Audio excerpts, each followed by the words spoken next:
না, অ্যাকচুয়ালি সাগরদত্ত হাসপাতালে আমরা প্রায় রোজই আসি এবং প্রতিদিনই এটা উন্নত থেকে উন্নততর হচ্ছে।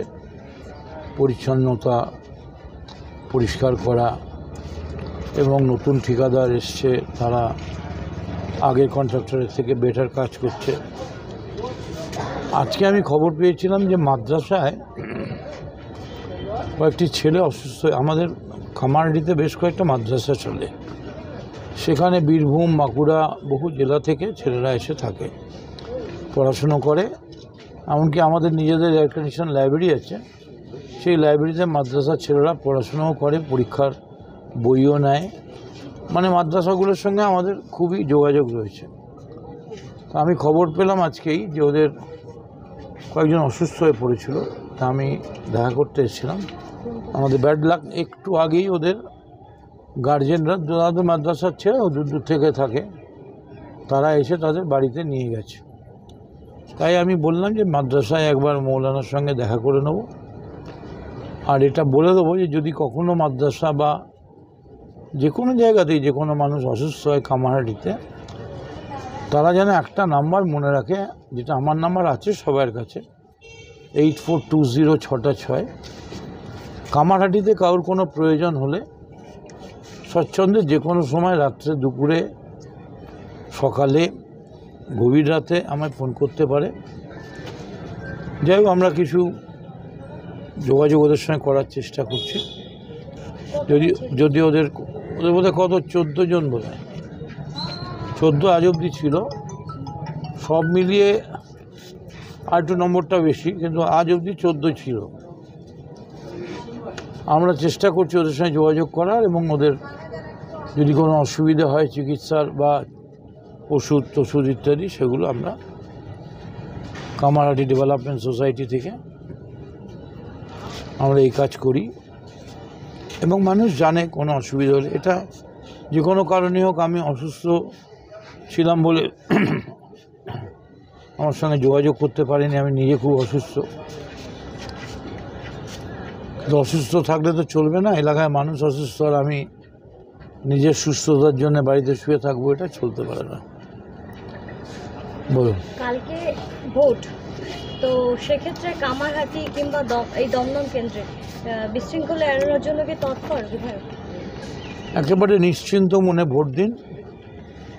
দিঘির জল যেমন শান্ত দিঘির জল হয়, একটা ছোট্ট ইঁটের টুকরো মারলেও যেন চুপ করে ডুবে যায়, পানকৌড়ি যেমন ডুব মারে দিঘির জলে, ঠিক কামারহাটির ভোট কালকে, দমদমের ভোট ঠিক সেই রকম, একেবারে নিরবিচ্ছিন্ন, একেবারে শান্তি এবং সুখের মধ্যে, পারস্পরিক বোঝাপড়ার মধ্যে ভোট হবে। এবং আমি ভোটারদের কাছে বলবো, নির্বাচন কমিশনের নির্দেশ অনুযায়ী আপনারা সকাল সকাল তাড়াতাড়ি যে যার ভোট নিজে দিন।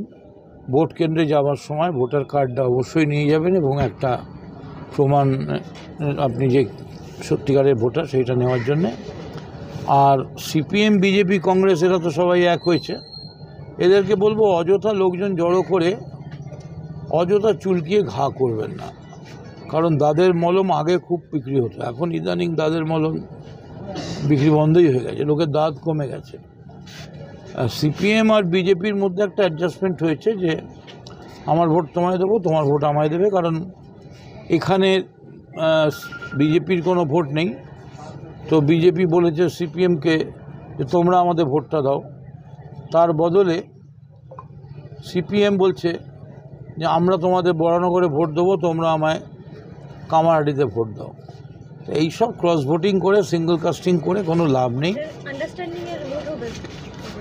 করার চেষ্টা করছে, কিন্তু ওরা তো আর মালিক নয়, মালিক হচ্ছে সাধারণ মানুষ। সাধারণ মানুষ যাকে চাইবে সেই আসবে। আর আমরা 365 দিন, আমরা তো বসন্তের কোকিল নই যে ভোট এলো পাখি সব করে রব রাতি পোহালো, চল চল কামারহাটি যাই। এই যে সুজন না কুজনকে দাঁড়িয়েছে, কোথায় থাকে সে, একটা সোনারপুর না বারুইপুর কোথায় থাকে, সেখান থেকে চলে এসে যাই, একটু যদি চান্স হয় মাথা গলিয়ে দিই।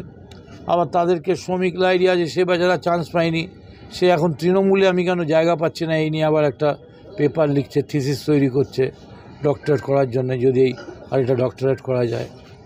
আর সুজনবাবু এমন ডক্টরেট যার 36 জন ভাই বোন, শুধু শালি আর শালাই প্রায় 22 জন চাকরি পেয়েছে।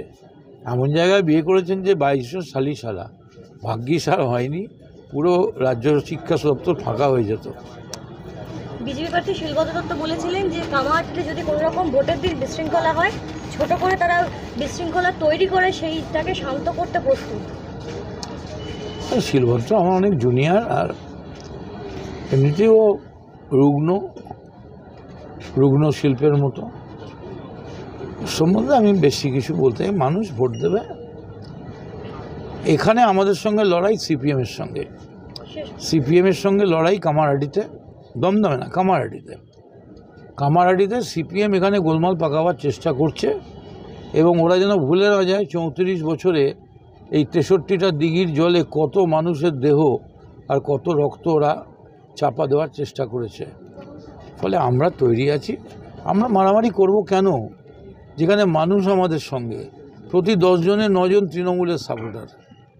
এত রাত্র দিন দেলাও এখানে আমরা পেশেন্ট দেখতে এসেছি, সঙ্গে সঙ্গে 50 জন লোক জুটে গেছে। আজকে দেখুন সব মানে চারিদিকে শান্ত, ঠিক বিরাট ঝড়ের আগে যেমন একটা নীরবতা, স্তব্ধতা, থমথম করে, ঠিক তেমনি কালকে ভোটের আগে সব কিছু শান্ত। এখানে কোনো গণ্ডগোল হবে না, আর গণ্ডগোল হলে যে যেখানে গণ্ডগোল করবে তাকে সেখানেই থেকে যেতে হবে। সেখানকার মানুষ বলবে কিছুদিন থাকো না আমাদের সঙ্গে, গণ্ডগোল করে চলে যাবে কেন, এসো থাকো, বসো, খাওয়া দাওয়া করো, আমাদের সঙ্গে দিন কাটাও। রাস্তা ঢোকার রাস্তা পেয়ে যাবে, বেরোবার রাস্তা আসলে বন্ধ থাকে তো অসুবিধা হবে। শেষ প্রশ্ন, দমদমে যে সমস্ত, বিশেষ করে কামাহাটির যে সমস্ত স্পর্শকাতর এরিয়াগুলো রয়েছে, বুথগুলো, সেখানে গেলেও থেকে বিশেষভাবে নজরদারি থাকছে কালকে? কেন্দ্রীয় বাহিনী তো থাকবেই, আপনাদের বক্তব্য? আমরা তো থাকবোই, আমি এলাকার এমএলএ, আমি থাকবো না? আর এখানে স্পর্শকাতর বলে কিছু নেই, এখানে আমরা সব জায়গাটাই স্পর্শকাতর, আর সবটাই আমাদের বন্ধুত্বপূর্ণ স্পর্শ রয়েছে। সেটা আপনি কামারহাটিই বলুন, দক্ষিণেশ্বর বলুন, আরিয়াদহ বলুন, সব জায়গাতেই মমতার ছবি রয়েছে, কোনো চাপ নেই, নিশ্চিন্তে আছি। আমার যে মার্জিন ছিল 37,800, তাকেও ছাপিয়ে যাবে সৌগত রায়, এবং প্রায় 1.5 লক্ষ ভোটে দমদম থেকে জিতবে। তাহলে বিরোধীরা যদি কালকে কোনো বিশৃঙ্খলা সৃষ্টি করে সেক্ষেত্রে তাহলে সেটা আমি আগেই বলেছি যে দাওয়াই রেখে দিয়েছি আমরা। দেখো আমাদের কতগুলো প্রেসক্রাইব ডক্টর আছে, তারা প্রেসক্রিপশান দিয়েছে, আমরা দোকান থেকে কিনে রাখবো।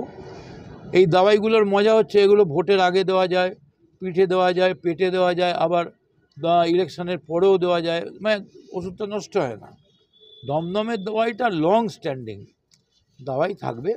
কেউ যদি অসুস্থ হন আমাদের বলবেন, দাওয়াই দেবো, ওষুধ দেবো, ওআরএস দেবো, খাবার দেবো, কিন্তু দমদম দিচ্ছি না।